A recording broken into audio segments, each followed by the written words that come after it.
Bom dia, vamos nos organizar, sentar aí para a gente iniciar a nossa conversa hoje. Eu vou me apresentar, algumas pessoas, quase todos eu conheço, mas eu sou Antônio Jorge, eu sou aqui um dos fundadores da Escola F, né, faço parte de uma empresa de consultoria, a Haja Governança e Gestão. Faço parte também do Projeto Rumo e do capítulo do IBGC aqui em Pernambuco. E hoje nós vamos ter esse Diálogos F, que é um evento regular aqui na Escola F. A gente faz quase que mensalmente, um espaço aberto, inclusive para sugestões de todos vocês. Nós vamos conversar com Boris, né? Boris é um médico, empresário, né? Quase todos conhecem, né? Líder de uma família empresária, filho de imigrantes, casado com Mary, que está hoje aqui, pai de 4 filhos, Leon, Leila, Arthur e Sofia, avô de Marcelinha e Dudu, que ele gosta de apanhar na escola de vez em quando. Faz parte também da comunidade, ex-presidente da Federação Israelita, aqui em Pernambuco, presidente do Projeto Rumo, membro do IBGC, aqui em Pernambuco, fundador conosco da Escola F e principalmente nosso amigo, né? Boris, por favor. Vamos lá.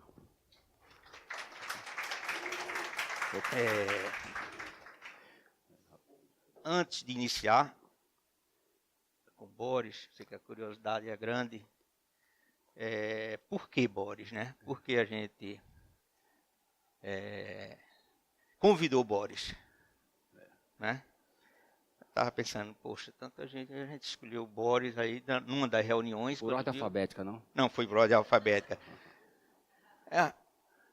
Boris, apesar desse currículo, dessa trajetória toda que a gente acabou de falar e que vamos conhecer mais aqui, ele tem uma característica. Boris é um permanente aprendiz. Ele tem até uns ditados que ele explica isso. Ele é um permanente aprendiz. Todo dia ele está aprendendo alguma coisa, está escutando, está aprendendo. E tem outra característica. Gosta de conversar.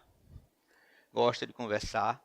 E a gente estava ali antes da reunião conversando um pouco e lembrando, Boris, quantas vezes nós conversamos? Acho que a gente já conversou muitas vezes. Agora, a primeira vez, assim, com esse aparato, com plateia, né?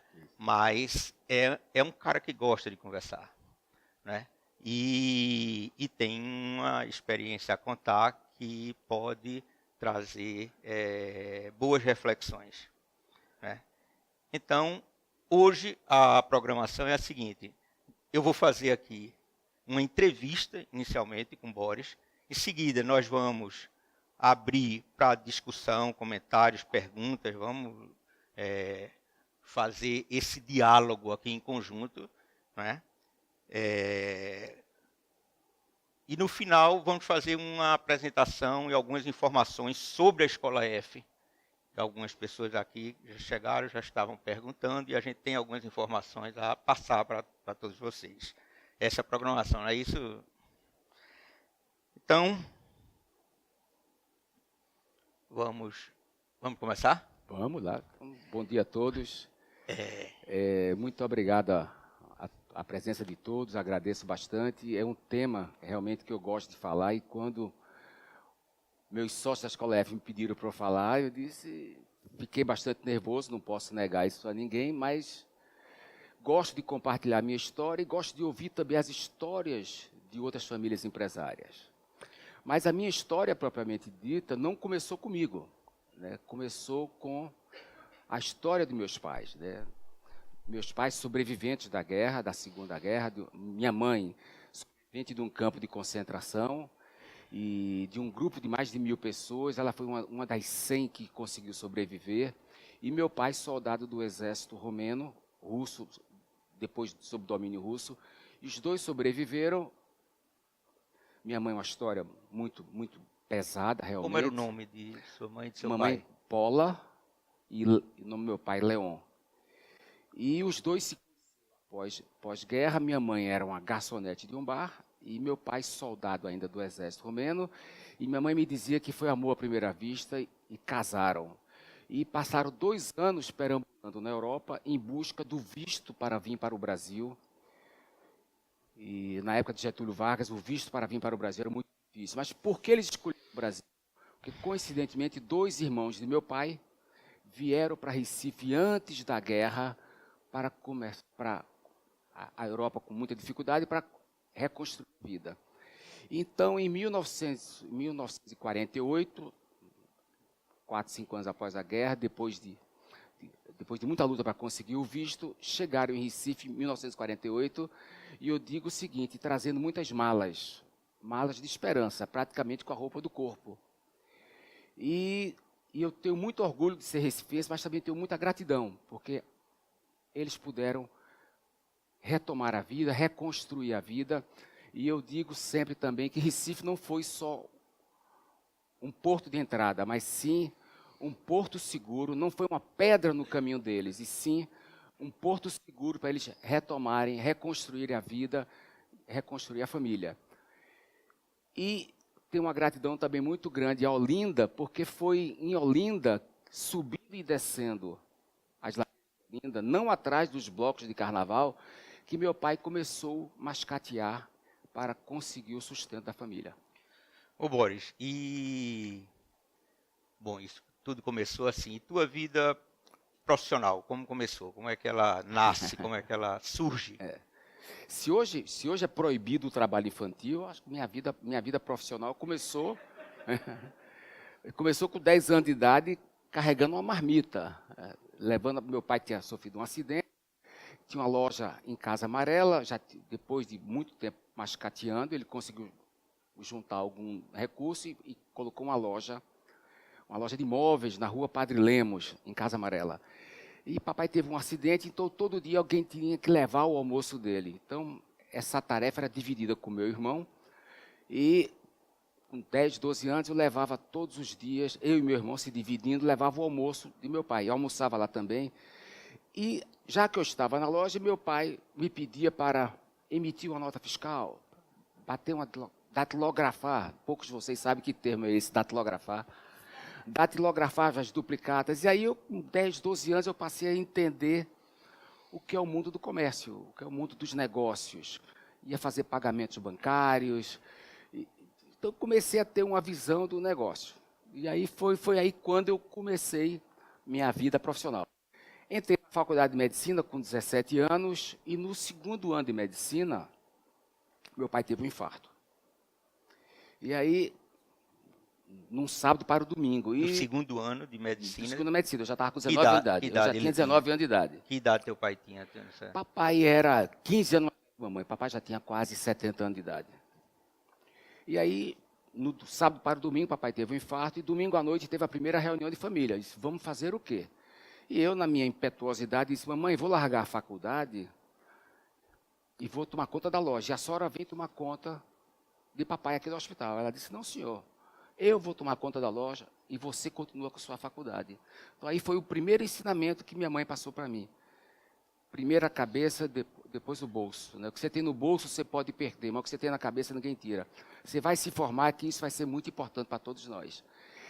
E aí, minha mãe assumiu a loja sem nunca ter assumido nenhum trabalho, e aí foi uma grande revelação, que ela... Demos a volta por cima porque descobrimos que a situação financeira da família estava muito pior do que nós estávamos imaginando.